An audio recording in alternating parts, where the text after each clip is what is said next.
Good morning all of you. आज हम sequence and series का लेक्चर 7 करेंगे। टॉपिक है पावर सीरीज। जैसे हमारी इन्फिनाइट सीरीज होती है वैसे हमारी पावर सीरीज होती है। पावर सीरीज कहते हैं positive term infinite series in the form a of n bracket x minus c raise to power n where a of n is independent of x. हमारी ये पॉजिटिव इन्फिनाइट सीरीज होती है किसकी form में, ए of N की form में into एक हमारा वेरिएबल होता है एक्स माइनस में सी रेज टू पावर एन। हमारी पावर सीरीज तो इसके अंदर पावर होगी। जहाँ पे जो हमारा ए ऑफ एन होता है वो हमारा क्या होता है, इंडिपेंडेंट ऑफ एक्स होता है। दे में कन्वर्ज फॉर ऑल और for some value of x. जो हमारी पावर सीरीज होती है वो इन्फिनाइट सीरीज तरह सभी वैल्यू पे कन्वर्ज नहीं करती। वो या तो सभी वैल्यू के लिए कन्वर्ज करती है या फिर कुछ वैल्यू के लिए भी वो कन्वर्ज करती है। For example n into four x plus one raise to power n. इसमें हमारा एन क्या हो जाएगा, ए ऑफ एन है जो कि हमारा एक्स पे डिपेंड नहीं कर रहा है, ये हमारा वेरिएबल हो गया, और प्लस में हमारा ये सी हो गया raise to power n. In the same way हमारा इसके अंदर ए ऑफ एन क्या हो जाएगा, वन अपॉन में एन फैक्टर हो जाएगा क्योंकि हमारा एक्स पे डिपेंड करना ही रहा है, और ये हमारा सी हो गया raise to power n. Next topic है रेडियस ऑफ कन्वर्जेंस, जिसको हम आर से डिनोट करते हैं। पावर सीरीज हमारी एक्स की सभी वैल्यू के लिए कन्वर्ज नहीं होती, वो कई बार कुछ कुछ वैल्यू के लिए भी कन्वर्ज होती है। तो हम उस वैल्यू को निकालने के लिए हम इसका यूज़ करते हैं। There exist R greater than equal to zero such that a of n x minus c raise to power n. कि हमारी कोई आर की वैल्यू होगी जिसके लिए हमारी टर्म क्या होगी, कन्वर्ज होगी। अगर हमारी एक्स माइनस सी की वैल्यू लेस देन आर हुई तो उसके लिए हमारी सीरीज एब्सोल्युटली कन्वर्ज करेगी। बट अगर हमारी वैल्यू ग्रेटर देन आर हुई तो उसके लिए हमारी सीरीज क्या करेगी, डाइवर्ज करेगी। इसमें हम मेनली रेशो टेस्ट यूज़ करते हैं इसकी कन्वर्जेंस को फाइंड आउट करने के लिए।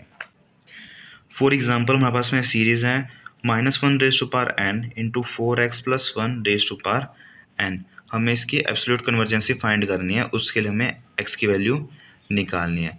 सबसे पहले हमारी सीरीज को हम मॉडुलस कर लेंगे। मॉडुलस ऑफ सीरीज क्या हो जाएगा, इससे हमारा सीरीज प्लस और माइनस होती है, तो मॉडुलस ऑफ सीरीज हमारा क्या हो जाएगा, four x plus one raise to power n. अभी हम इससे नेक्स्ट टर्म निकालेंगे जो क्या हो जाएगी, u of n plus one. हम एन की जगह एन प्लस वन पुट कर देंगे तो हमारा क्या हो जाएगा, four x plus one raise to power n plus one. अभी हम इसके ऊपर रेशो टेस्ट लगा सकते हैं। रेशो टेस्ट क्या करते हैं, u of n plus one divide by में u of n limit n tends to infinity. हमारी टर्म क्या है, four x plus one raise to power n plus one divide by में फोर एक्स प्लस वन। इससे हमारा एक cancel out हो जाएगा, हमारा क्या बच जाएगा, फोर एक्स प्लस वन का मॉड्यूलस। रेशो टेस्ट के अकॉर्डिंग हमारी टर्म को कन्वर्जेंस होने के लिए क्या चाहिए, हमारी जो इसका आंसर होगा वो लेस देन वन होना चाहिए। तो हम क्या लिख सकते हैं, फोर कन्वर्जेंस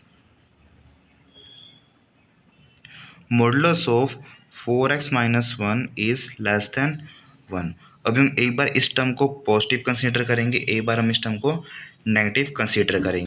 अगर हम पॉजिटिव कंसीडर करें तो हमारा क्या हो जाएगा, four x plus one equal to में वन, और एक बार माइनस कंसीडर करें तो क्या हो जाएगा, अभी minus four x minus one equal to one. तो यहाँ से हमारी एक्स की वैल्यू क्या आ जाएगी, दोनों कैंसिल आउट हो जाएंगे, एक्स की वैल्यू यहाँ से जीरो आ जाएगी, और हमारी यहाँ से एक्स की वैल्यू क्या आ जाएगी, माइनस वन है, इस साइड जाकर प्लस वन हो जाएगा, इट मीन्स टू। तो आंसर क्या आ जाएगा, टू डिवाइड बाय में फोर, जिसको माइनस वन बाय टू भी लिख सकते हैं। तो फिर जो हमारी सीरीज़ है वो हमारी किस वैल्यू के लिए कन्वर्जेंट होगी, माइनस वन बाय टू से लेकर हमारी सीरीज़ ज़ीरो तक कन्वर्जेंट होगी। नेक्स्ट क्वेश्चन क्या है, हमारी एक सीरीज़ गिवन है जिसकी जनरल फॉर्म क्या है, वन अपॉन में two raise to power n x minus two raise to power n. हमें इसकी कन्वर्जेंस चेक करनी है और हमें इसका कन्वर्जेंस का वैल्यू बतानी है कि कौन सी वैल्यू के लिए ये हमारी सीरीज़ कन्वर्जेंट होगी। तो सबसे पहले हम इसको जनरल फॉर्म में लिख लेंगे, यू ऑफ एन क्या है हमारी, वन बाय में two raise to power n x minus two raise to power n. हमारी u of n plus one, इसकी नेक्स्ट टर्म क्या हो जाएगी, one by two raise to power n plus one into में x minus two raise to power n plus one. अभी हम क्या करेंगे, इसके ऊपर हम रेशो टेस्ट अप्लाई कर देंगे। रेशो टेस्ट क्या कहता है, u of n plus one divide by में यू ऑफ एन हम निकालेंगे। तो हम इसको फर्दर सोल्व करेंगे, हमारा आंसर क्या आ जाएगा, 1/2 इंटू एक्स माइनस टू आ जाएगा। डिवाइड करने के बाद हम इसके ऊपर लिमिट लगा देंगे, limit n tends to infinity on the modulus. जैसे हम इन्फिनिटी लगाएंगे हमारा आंसर क्या आ जाएगा, 1/2 x minus two whole modulus. अभी हमें इस सीरीज को कन्वर्जेंट होने के लिए हमारे इसकी वैल्यू लेस देन 1 होनी चाहिए। तो हम क्या लिख सकते हैं, एक बार हम इसको पॉजिटिव कंसीडर करेंगे, 1/2 x minus two equals to 1 and -1/2 into x minus two equal to 1। टू हमारा डिवाइड में है, इस साइड जाके मल्टीप्लाई में हो जाएगा, तो हमारी टर्म क्या हो जाएगी, x minus two equal to two. हमारा -2 डिवाइड में इस साइड जाके मल्टीप्लाई में हो जाएगा, तो हमारी टर्म क्या हो जाएगी, x minus two equal to में -2। अब हम इसको फर्दर सॉल्व करेंगे, हमारे यहाँ से एक्स की वैल्यू क्या आ जाएगी, 4 आ गई, और यहाँ से एक्स की वैल्यू क्या आ गई, 0 आ गई।